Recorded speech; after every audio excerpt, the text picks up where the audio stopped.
Hello, my name is Ajibola Oladiipo, and you're welcome to another amazing episode of the Diary of a Patriot. Today, we will be discussing local government autonomy in Nigeria. I want you to take some time to really answer a couple of questions. First and foremost, if I ask you, who is your local government chairman and who is the person's vice? Do you have an idea of who the supervisory councillors that they are working with, who they are? Do you by any chance know who your counselor is? If the answer is no, well, it's not so bad. A whole lot of people in Nigeria are in the same WhatsApp group as you are, and trust me, it's not entirely your fault.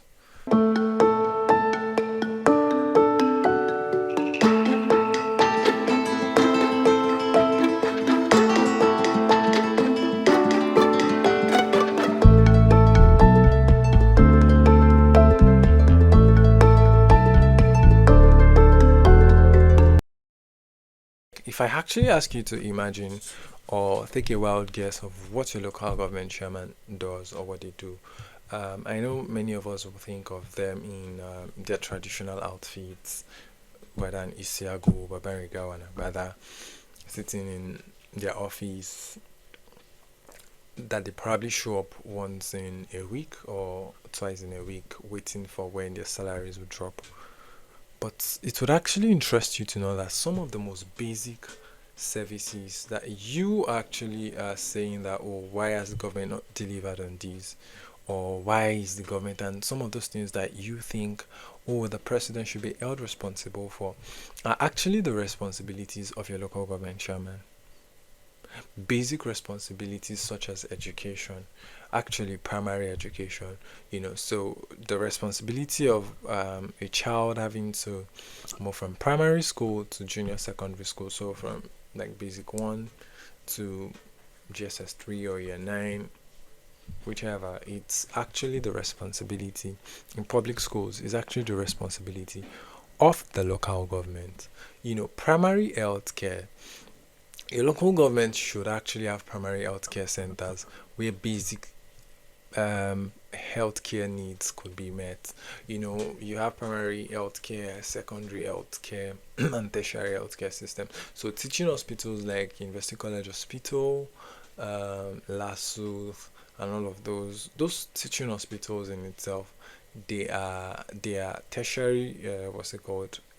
Healthcare systems, and should actually are actually managed by the federal government. General hospitals are examples of secondary healthcare system that is provided by the state. But you see that primary healthcare is the responsibility of a local government chairman. Another thing is rural infrastructure. So we have grade A, grade B, and grade C roads. Major grade C roads are internal roads that links one area to the other within a city. They are actually within the what's it called, the responsibilities and ambits of duties that your local government chairman should actually see to. So I'd ask again, some of these basic things that we're talking about, who should be held accountable? Your local government chairman.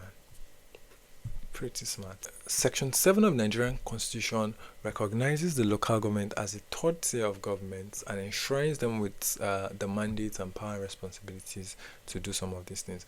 Refuse collection, for instance, is in itself the responsibility of the local government. Having to maintain parks is the responsibility of the local government.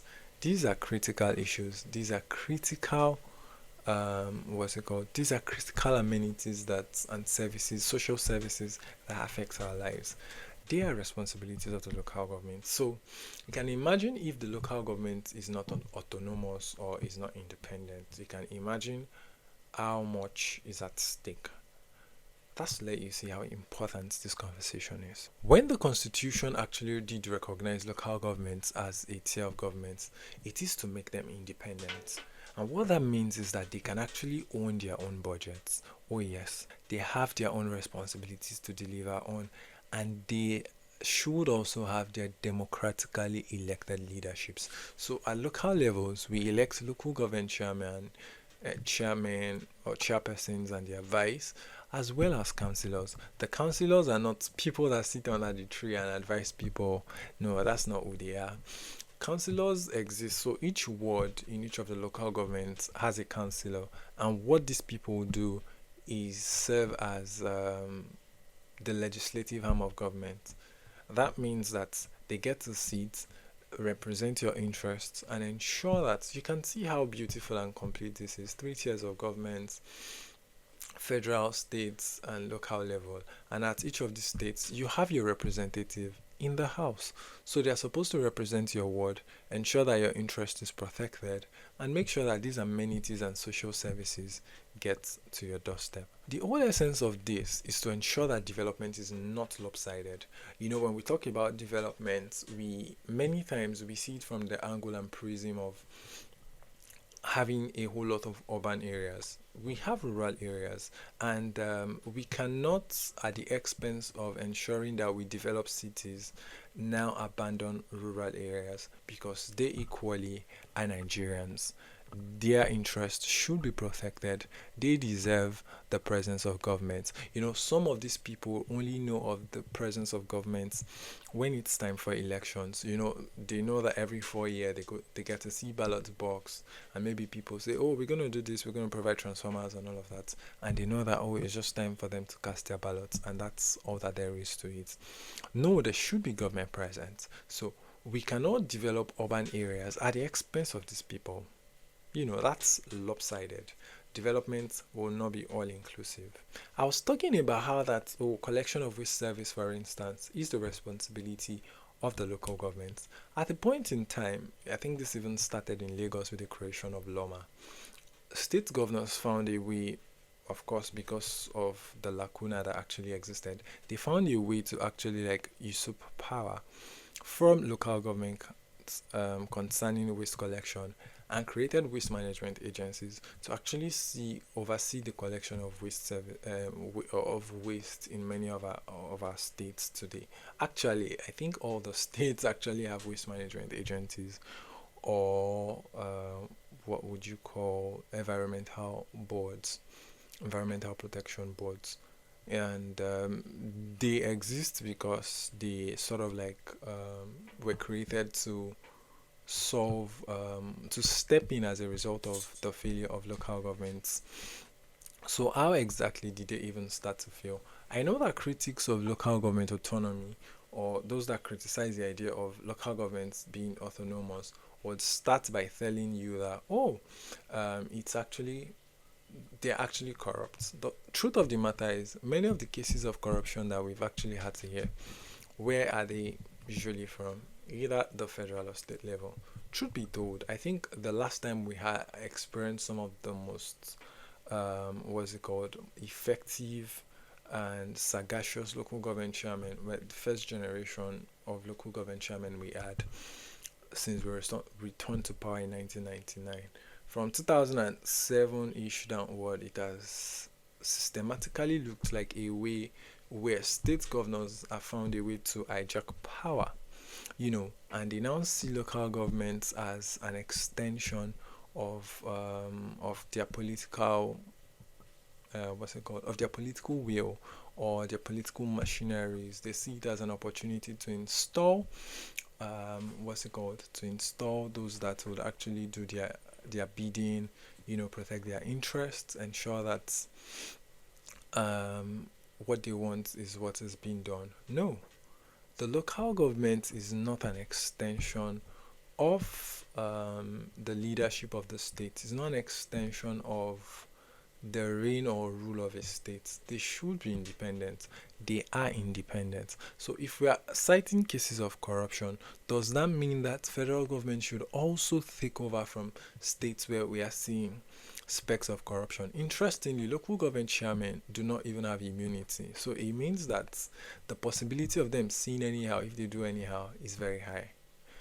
Yes, we started having issues with local government chairmen at some point. I remember that we used to have NOLGA, National Union of Local Government Employees. They used to be very vibrant those days. Then it got to a point where local governments started owing many of these people's salaries, pensions, they had like a whole lot of areas, and states had to come in. That in itself created an opportunity for states, governments, and governors to actually usurp power. But the truth of the matter is, we cannot use the smoke screen of, oh, we have a lot of corrupt folks, to deny people of inclusive development, of inclusive governance. We need to holistically look into these issues and ensure that the real root cause of these problems are actually looked into. Oh, are we having these excesses? How can we enshrine accountability? Not at the expense of that, then you now say, oh, take this from them. No, I think that approach is actually very, very not it. Yes. Governors found a way to centralize control, and in some cases, you would even see states and local governments have joint local government accounts where the money comes from, and then they hand over to them what they deem fit.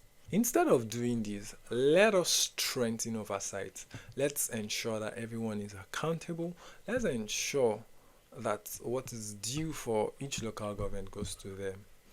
If development is lopsided, then the national development that we desire might literally be impossible. So for us to be able to achieve national development, we must prioritize inclusive governance. And that starts from recognizing the third tier of government in this country. This is literally a fight for the future of Nigeria. Enough of having road projects like rural road projects or internal grade C road projects abandoned.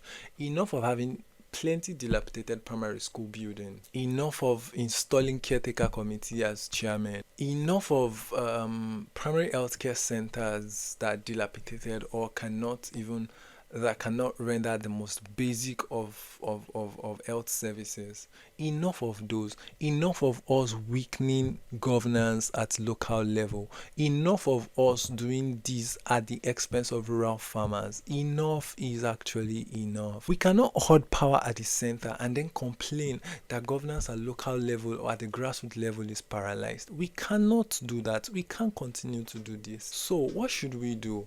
We should actually ensure that we actually maintain that pressure. Yes, many times when I think there's nothing wrong in us actually reaching out to our representatives sometimes whenever we have those opportunities. What is stopping local government autonomy?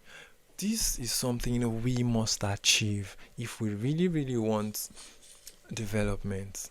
Yes. This is something that I find very, very, very like painful because so many things and so many lives are actually at stake. It's sort of like painful. I really find it painful that those rural communities where most of the food that we eat come from, we starve them of governance, just because we want to beautify the center. Go into states, for instance, look at Nigeria. Oh, Abuja looks to more planned than other states, gets all of the attention. Look at states, you see that their capital gets more attention than any of these other communities will do. Let local governments get the due attention that they deserve to. Let development eat them. Each local government exists with their own uniqueness. Whatsoever is specific to them, let them use their resource, the allocation that is due to them, let them use it to actually develop those communities. For us to safeguard full local government autonomy, a couple of things that we must do. Number one, we must ensure that their allocation is direct. Yes, direct fund allocation should go to local government accounts. Let local governments actually spend their money by themselves. They own their own budgets. Let them control. Let all of the internal control and all of that has to do with that.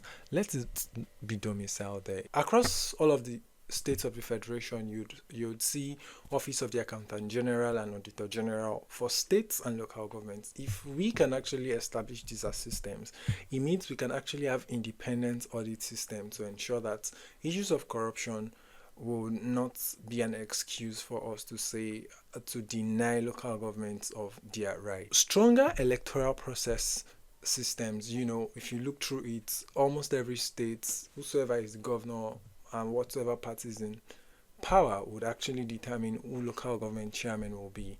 If we have stronger electoral processes in place in our states, maybe INEC can actually take over that responsibility, or the state independent electoral commissions will be more serious about delivering dividends of democracy and ensuring that we have stronger electoral processes. That in itself will also strengthen leadership at the grassroots level. Then performance-based funding in such a way that whichever local government is performing so well, let them get more money, and then we actually can make progress. I believe that if we're able to implement some of these things, we will make tremendous progress. But most importantly, lend your voice to what's it called? Lend your voice to the call for full local government autonomy in Nigeria. Thank you so much. I'm pretty sure you must have learned one or two things in this video. Please don't forget to subscribe, to hit that notification bell, and actually share this video. Thank you so much for your time. I'll see you some other day. Bye.